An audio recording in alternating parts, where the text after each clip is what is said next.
नमस्कार दोस्तों, मैं अर्जुन आपका स्वागत करता हूँ स्टे बाय अर्जुन के यूट्यूब चैनल में। तो दोस्तों, आज की हमारी क्लास है प्राकृतिक वनस्पति के बारे में। जो है दोस्तों, आज की हमारी क्लास है।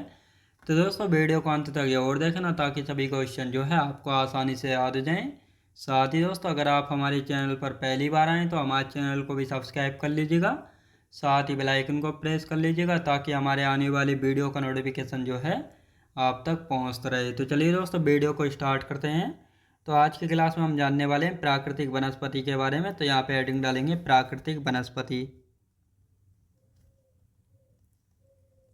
प्राकृतिक वनस्पति के बारे में जो है दोस्तों आज की हमारी क्लास जो है हो जाती है। दोस्तों, यदि कल की बात की जाए तो कल की क्लास में हमने इसका एक टॉपिक जो है पढ़ लिया था, यानी उष्णकटिबंधीय सदाबहार वन जो है हम कल की क्लास में पढ़ चुके हैं। और आज की क्लास हम स्टार्ट करेंगे कहाँ से, उष्णकटिबंधीय पर्णपाती वनों के बारे में जो है आज की क्लास में हम जानने वाले हैं। तो भारत में जो है ये वन सबसे ज़्यादा क्षेत्रफल पर जो है पाए जाने वाले वन हैं। इन्हें जो है मानसूनी वन और पतझड़ वन भी जो है दोस्तों कहा जाता है। और यहाँ पर जो है वार्षिक वर्षा 100 से लेकर 150 सेंटीमीटर के बीच जो है वर्षा होती है। साथ ही यहाँ पे मुख्य वृक्ष कौन कौन से होते हैं, साल, सागौन, शीशम, चंदन व आम।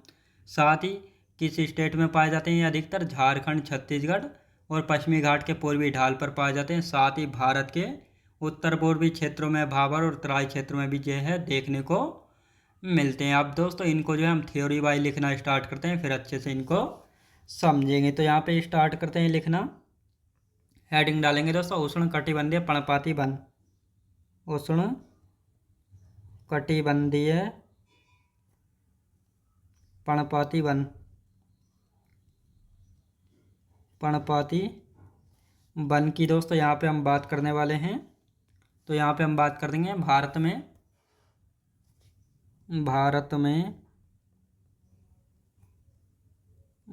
में ये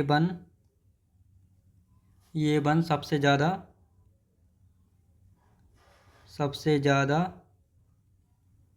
क्षेत्रफल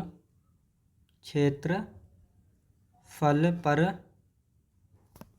पाए जाने वाले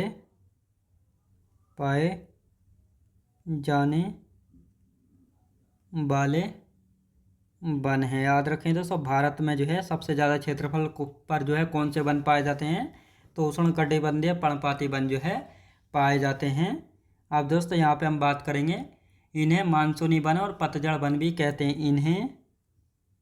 इन्हें मानसूनी वन और पतझड़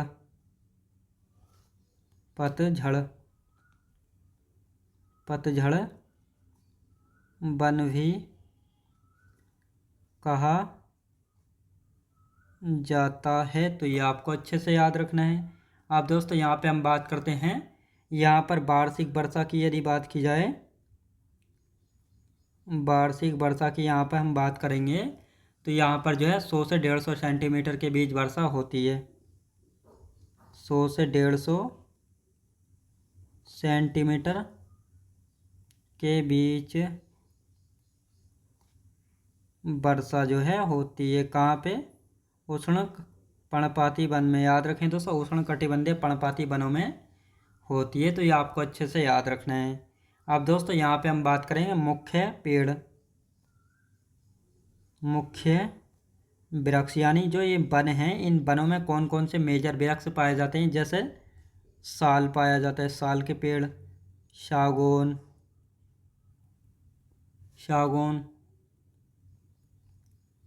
शीशम पाया जाता है। क्या दोस्तों, शीशम। साथ ही चंदन व आम के पेड़ जो है इसमें पाए जाते हैं। अब दोस्तों, यहाँ पे हम बात करेंगे ये कहाँ कहाँ पर जो है देखने को मिलते हैं। तो यहाँ से लिखेंगे, यानी झारखंड,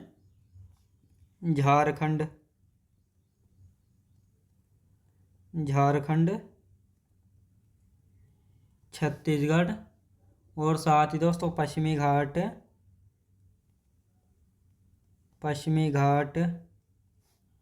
पर्वत के, पश्चिमी घाट के पूर्वी ढाल पर, पश्चिमी घाट के पूर्वी ढाल पर और साथ ही दोस्तों भारत के उत्तर पूर्वी क्षेत्रों में, भारत के उत्तर पूर्वी, भारत के उत्तर पूर्वी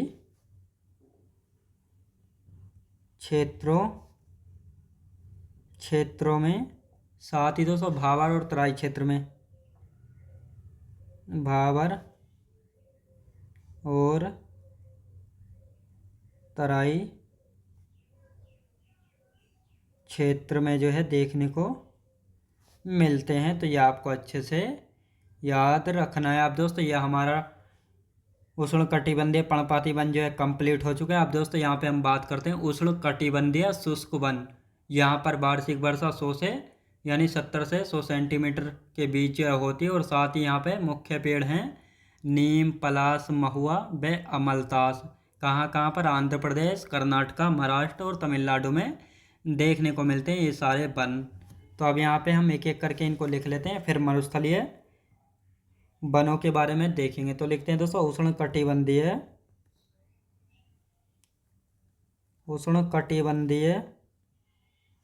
उष्णकटिबंधीय शुष्क वन की बात करेंगे तो 70 से 100 सेंटीमीटर वार्षिक वर्षा होती है। वार्षिक वर्षा होती है, ये आपको याद रखना है। अब दोस्तों यहाँ पे हम बात करते हैं मुख्य वृक्ष कौन कौन से हैं। यहाँ पे बात करते हैं मुख्य वृक्ष की। तो जैसे नीम हो गया, नीम, पलाश हो गया, साथ ही दोस्तों महुआ और साथ ही दोस्तों अमलतास, महुआ व अमलतास। तो ये आपको अच्छे से याद रखना है। कहाँ कहाँ पर जो है ये वन देखने को मिलते हैं? आंध्र प्रदेश में, आंध्र प्रदेश में ये वन देखने को मिलते हैं। साथ ही दोस्तों कर्नाटक में देखने को मिलते हैं, महाराष्ट्र और साथ ही तमिलनाडु यहाँ पर जो है ये वन देखने को मिलते हैं। और ये हमारा उष्णकटिबंधीय शुष्क वन जो है कंप्लीट हो गया है। अब आते हैं दोस्तों मरुस्थलीय वनों के बारे में। यानी यहाँ पर जो है दोस्तों 50 सेंटीमीटर से भी कम वार्षिक वर्षा होती है। और इसे जो है दोस्तों उष्णकटिबंधीय कांटेदार वन भी कहते हैं। यहाँ पर मुख्य वृक्ष जैसे बबूल, बेर, जंगली खजूर के ताड़, नागफनी, खैर व खेजड़ी, तो ये मुख्य वृक्ष जो है पाए जाते हैं मरुस्थलीय वनों में। तो ये आपको अच्छे से याद रखना है। साथ ही ये कहाँ पर देखने को मिलते हैं? राजस्थान और साथ ही दोस्तों दक्षिण पश्चिम पंजाब में और साथ ही दक्षिण पश्चिम हरियाणा और गुजरात में जो है देखने को मिलते हैं। तो अब इनको यहाँ पे लिखना स्टार्ट करते हैं। मरुस्थलीय वन, मरुस्थलीय वन की यहाँ पे हम बात करते हैं। तो दोस्तों लिखेंगे यहाँ पे 50 सेंटीमीटर से भी कम वार्षिक वर्षा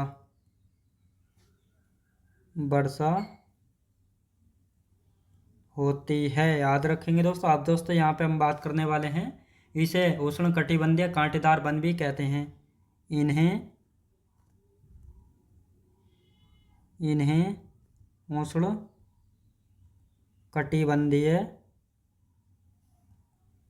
उष्णकटिबंधीय कांटेदार वन भी कहा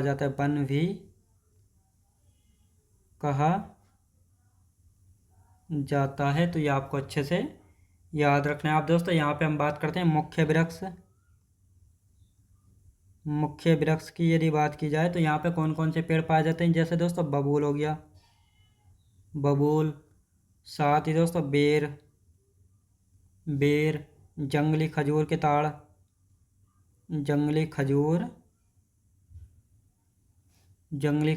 ताड़, और साथ ही दोस्तों नागफनी, खैर, और कौन सा रह गया दोस्तों यहाँ पे? खेजड़ी। तो ये सारे वृक्ष कहाँ पे पाए जाते हैं? ये मरुस्थलीय वनों में जो है देखने को मिलते हैं। आप दोस्तों ये जो है कहाँ कहाँ पर पाए जाते हैं? तो लिख लेंगे दोस्तों, राजस्थान में पाए जाते हैं मरुस्थलीय वन। साथ ही दोस्तों दक्षिण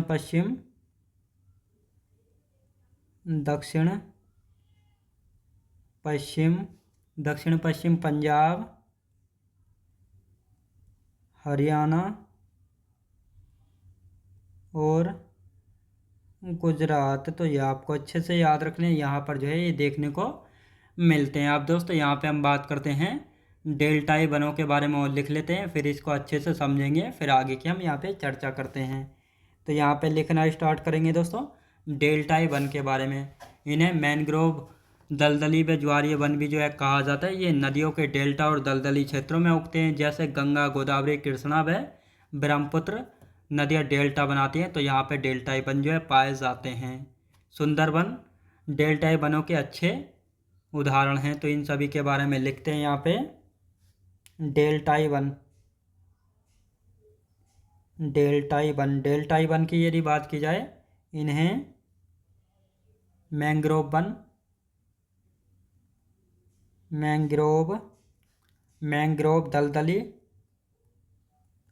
दलदली व ज्वारीय वन भी कहते हैं। क्या दोस्तों? ज्वारीय वन भी कहते हैं, तो ये आपको अच्छे से याद रखना है। अब यहाँ पे हम बात करते हैं, यदि बात की जाए तो ये नदियों के डेल्टा और ये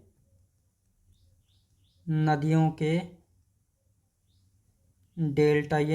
डेल्टा और दलदली क्षेत्रों में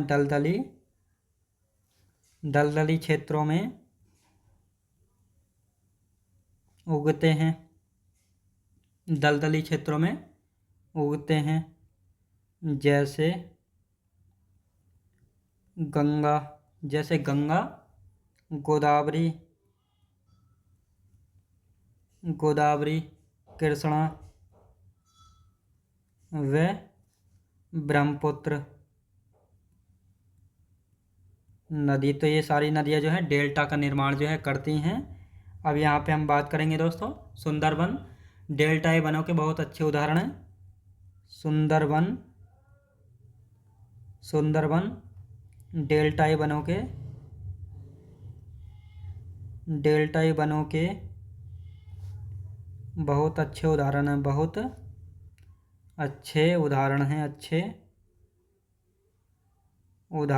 तो ये आपको अच्छे से याद रखना है, ताकि ये आपको अच्छे से समझ में आया हो। तो दोस्तों अब इनको जो है एक एक करके समझ लेते हैं, ताकि आप सभी को अच्छे से समझ में आ जाएं।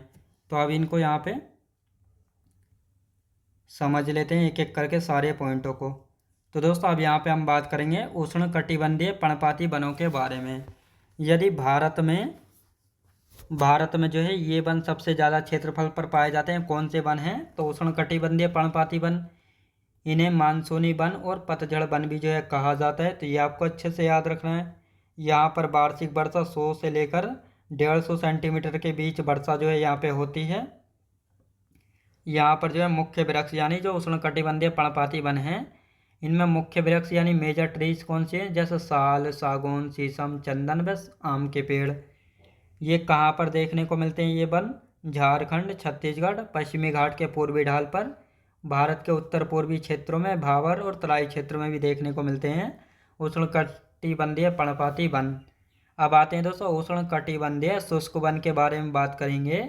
तो यहाँ पर जो है 70 से लेकर 100 सेंटीमीटर वार्षिक वर्षा होती है, और यहाँ पर जो है कौन से मुख्य वृक्ष पाए जाते हैं? जैसे नीम, पलाश, महुआ और अमलतास।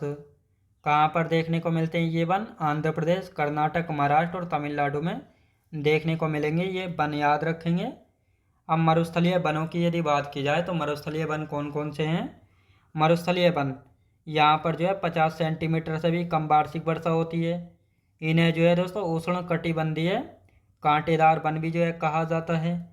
यहाँ पे मुख्य वृक्ष यानी जो मरुस्थलीय वन है, इनमें कौन कौन से मेजर ट्री या मुख्य वृक्ष पाए जाते हैं? तो जैसे बबूल पाया जाता है, बेर, जंगली खजूर के ताड़, नागफनी, खैर व खेजड़ी। कहाँ पर देखने को मिलते हैं मरुस्थलीय वन?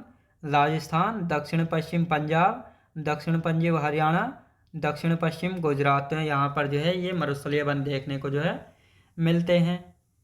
डेल्टाई वन क्या होते हैं? यानी दोस्तों नदियों के द्वारा जो है डेल्टा जो है बनाए जाते हैं, यानी जो बंगाल की खाड़ी में अपना जल गिराती हैं वह डेल्टा का निर्माण करती हैं। यानी बंगाल की खाड़ी में अपना जल गिराने से पहले नदियाँ जो हैं कई सारे भागों में बहना स्टार्ट कर देती हैं और वहाँ पर जो अपने साथ अवसाद बहा कर लाती हैं उनको जो है इकट्ठा कर देती हैं। तो वहाँ पर एक भूमि का निर्माण होता है, उन्हीं पर जो है ये वन उगते हैं। तो इन्हें जो है डेल्टाई वन कहा जाता है। तो इन्हें मैनग्रोव, दलदली व ज्वारीय वन कहते हैं। ये नदियों के डेल्टा और दलदली क्षेत्रों में उगते हैं, जैसे गंगा, गोदावरी, कृष्णा और ब्रह्मपुत्र नदियों के डेल्टाओं पर।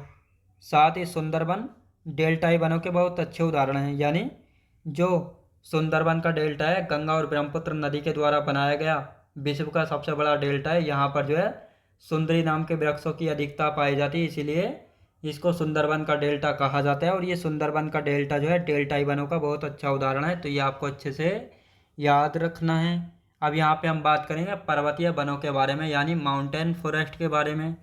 तो यदि यहाँ पे बात करते हैं तो 1000 से लेकर 1000 से 2000 मीटर के बीच में कौन से वृक्ष उगते हैं? तो ओक और चेस्टनट। साथ ही 2000 से 3000 मीटर के बीच में कौन से? पाइन, देवदार, सिल्वर, फर, स्प्रो व सिडार। और साथ ही 2800 से 4000 मीटर के बीच में जो है जूनियर बर्च और रोडोड्रोन ये उगते हैं। तो इन सभी को अब यहाँ पे लिखेंगे एक एक करके। तो लिखना स्टार्ट करते हैं दोस्तों पर्वतीय वनों के बारे में। पर्वतीय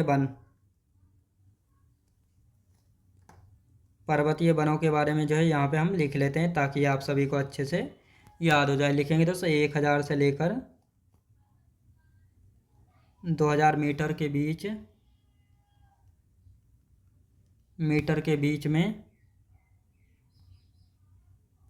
उगते, मीटर के बीच में जो है उगते हैं, जैसे ओक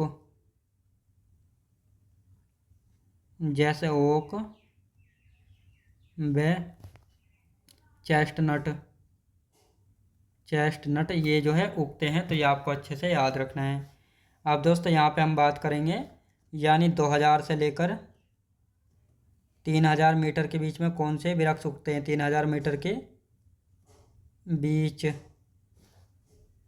कौन से उगते हैं? तो बीच में कौन से उगते हैं यहाँ पे लिख लेते हैं, जैसे पाइन,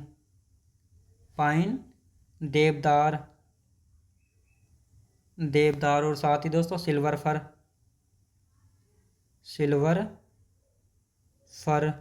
और साथ ही दोस्तों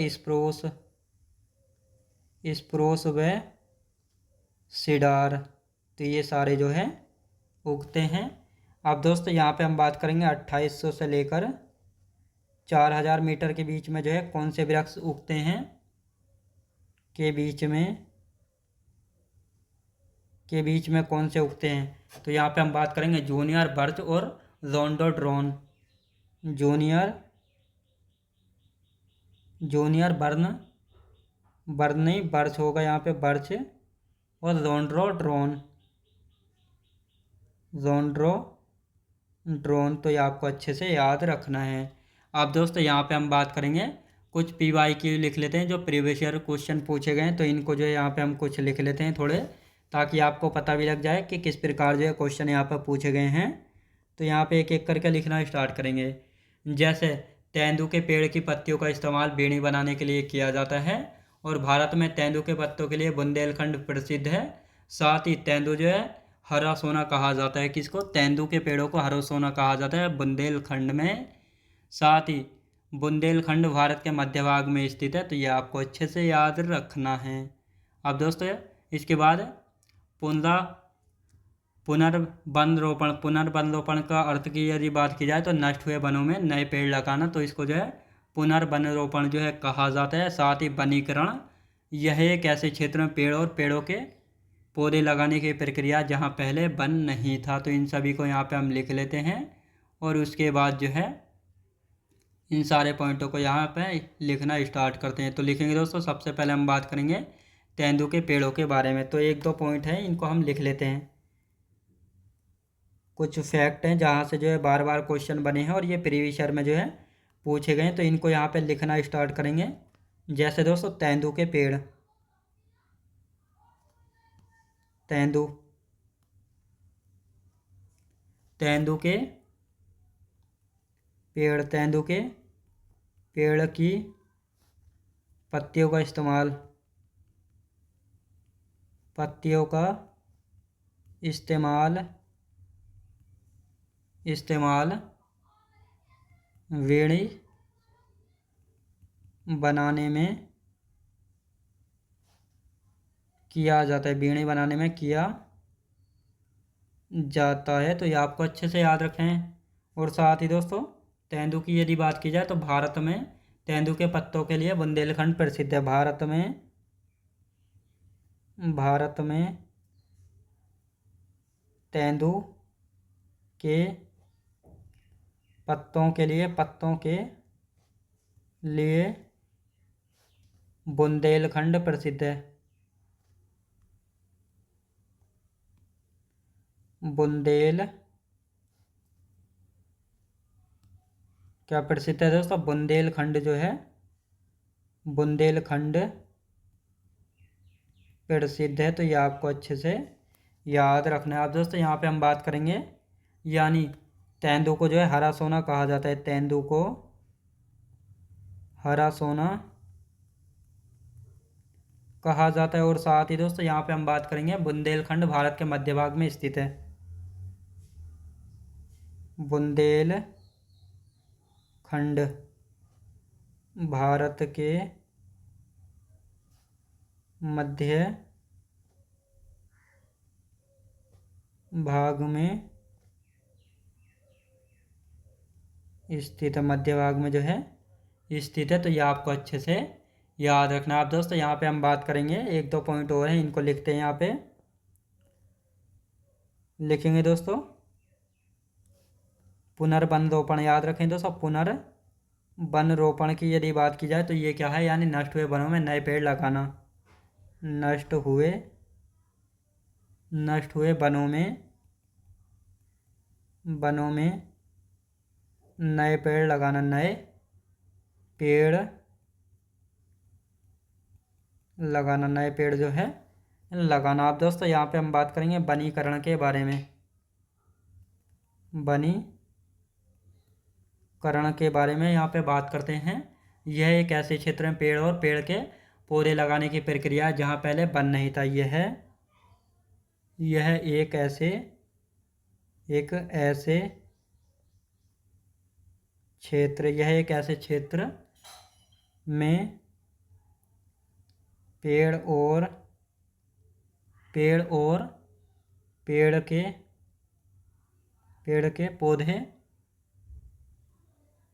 पौधे लगाने की प्रक्रिया, पौधा लगाने की जो है प्रक्रिया है जहाँ पहले वन नहीं थे, जहाँ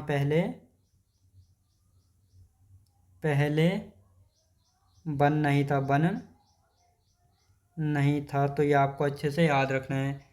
अब दोस्तों यहाँ पे हम बात करेंगे चंदन की लकड़ी भारत में उष्णकटिबंधीय पर्णपाती वनों में जो है मिलती हैं। तो इसको लिख लेते हैं। यहाँ पे लिखेंगे दोस्तों उष्णकटिबंधीय, यानी चंदन की लकड़ी, चंदन की लकड़ी भारत में उष्णकटिबंधीय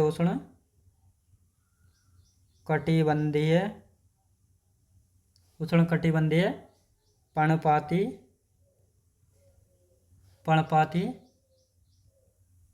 वनों में मिलती है। और स्टेट की यदि बात की जाए तो स्टेट की हम बात करेंगे तो कर्नाटक में। कहाँ पे दोस्तों? कर्नाटक में। तो ये आपको अच्छे से याद रखना है। आप दोस्तों यहाँ पे हम बात करते हैं, ये क्वेश्चन भी पूछा गया है क्रिकेट बैट के बारे में। यानी क्रिकेट बल्ला जो है बनाने के लिए बिल्लो वृक्ष की लकड़ी का उपयोग होता है। लिखेंगे दोस्तों क्रिकेट बल्ला, क्रिकेट बल्ले के लिए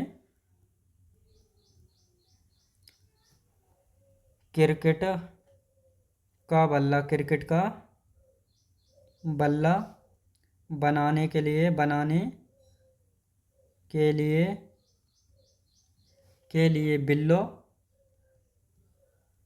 बिल्लो वृक्ष की लकड़ी का उपयोग होता है। तो ये आपको अच्छे से याद रखना है। अब दोस्तों यहाँ पे हम बात करेंगे किसके बारे में, वन महोत्सव के बारे में। वन महोत्सव, वन महोत्सव की यदि बात की जाए तो ये वन महोत्सव कब मनाया जाता है, तो 1 जुलाई से लेकर 1 जुलाई से 7 जुलाई तक जो है मनाया जाता है, यानी जुलाई के प्रथम सप्ताह में मनाया जाता है। जुलाई के प्रथम सप्ताह में मनाया जाता है, सप्ताह में मनाया जाता है। याद रखें दोस्तों, मनाया जाता है। तो ये आपको अच्छे से याद रखना है। अब दोस्तों यहाँ पे हम बात करते हैं इसके महत्व के बारे में, यानी अपने वनों को उगाना और बचाना व जागरूकता फैलाना। अपने वनों को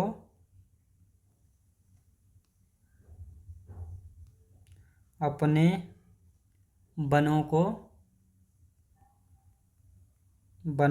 वनों को उगाना और बचाना व जागरूकता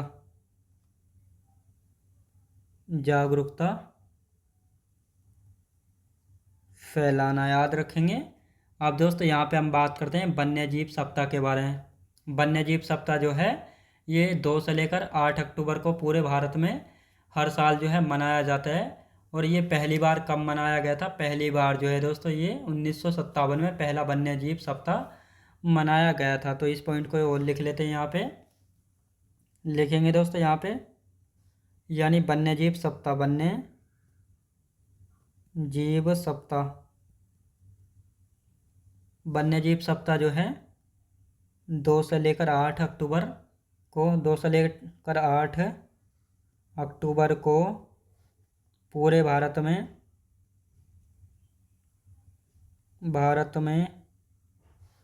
में हर साल मनाया जाता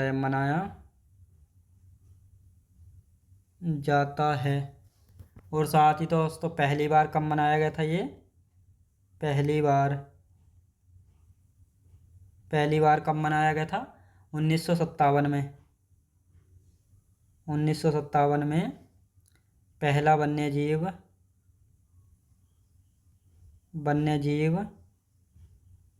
सप्ताह मनाया गया। याद रखेंगे, मनाया गया। तो ये आपको अच्छे से याद रखना है।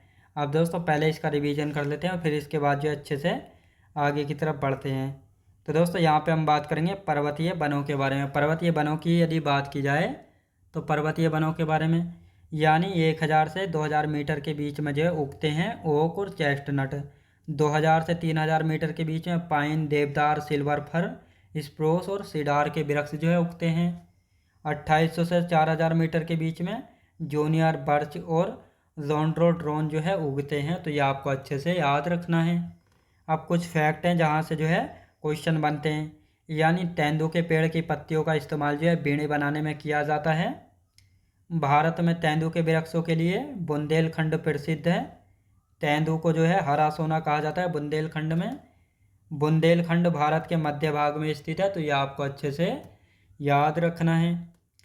पुनर्वनरोपण की यदि बात की जाए तो नष्ट हुए वनों में नए पेड़ लगाना, यानी पुनर्वनरोपण की यदि बात की जाए तो नष्ट हुए वनों में नए पेड़ लगाना।